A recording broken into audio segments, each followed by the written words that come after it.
Monsieur le Président, Monsieur le Secrétaire général, Excellences, Monsieur le Président et Mesdames les chefs d'État et de gouvernement, Excellences, Mesdames, Messieurs, avec notamment les sommets du millénaire, de Monterrey et de Johannesburg, la communauté internationale a jeté les bases nécessaires permettant d'éradiquer la pauvreté dans le monde. Le papier.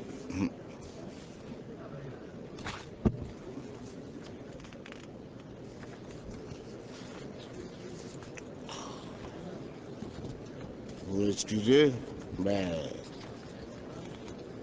le Gabon, mon pays, a souscrit à ces engagements. Il s'est donc attelé aux réformes indispensables pour la réalisation des objectifs aussi définis. Ces réformes couvrent des secteurs aussi variables que l'assainissement des finances publiques, la réforme administrative, la privatisation, la bonne gouvernance, la transparence. Ils ont un train à la mise en place des conditions indispensables à l'épanouissement d'un secteur privé, créateur d'emplois et générateur de développement.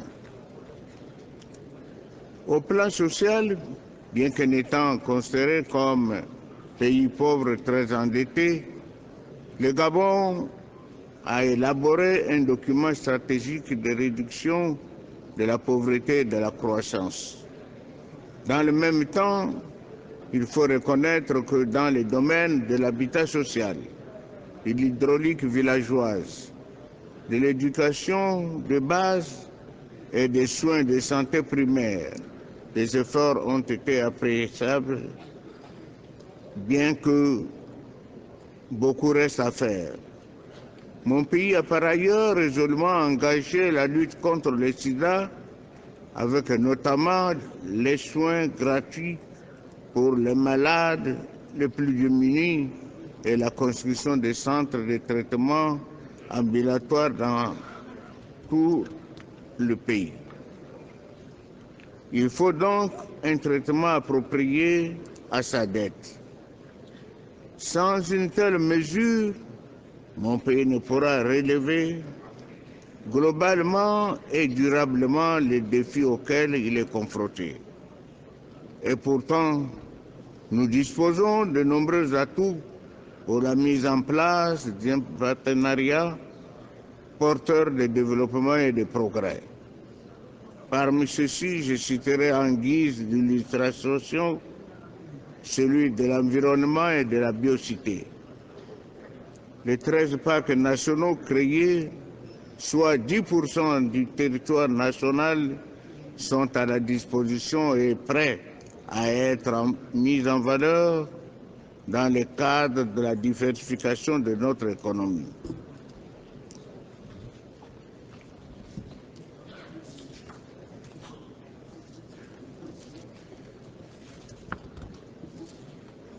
Le papier a disparu, vous m'excuserez, mais...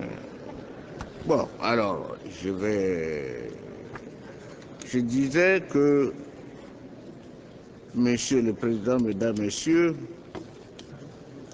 il y a des choses que l'on dit mais qu'on ne fait pas. Le Gabon a peut-être des atouts, mais j'ai entendu le président du Venezuela parler, il a dit beaucoup de choses, je n'en dirai pas autant.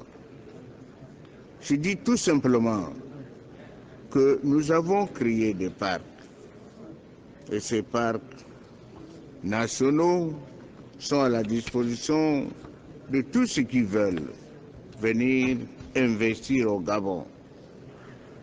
Avec nous, il y a beaucoup d'autres pays qu'on appelle les pays du bassin du Congo. Depuis que nous avons créé ces parcs, depuis que nous parlons de la biocité, personne ne vient. Or, qu'est-ce que nous avons comme richesse? Pétrole. Pétrole, il y en a assez. Qu'est-ce que nous avons encore comme richesse? La forêt. Il paraît qu'il y a des écologistes. Il paraît qu'on ne peut pas toucher à la forêt. Alors, nous avons trouvé le moyen de faire des parcs. Et ces parcs, c'est le tourisme, c'est l'écotourisme.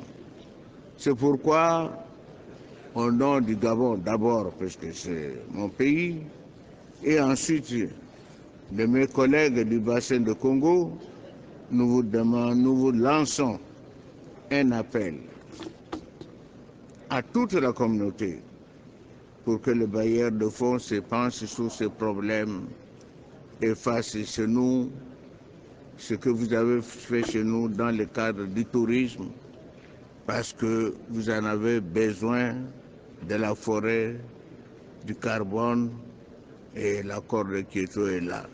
C'est pourquoi je vous invite tous à venir investir au Gabon dans le cadre des parcs nationaux. Je vous remercie.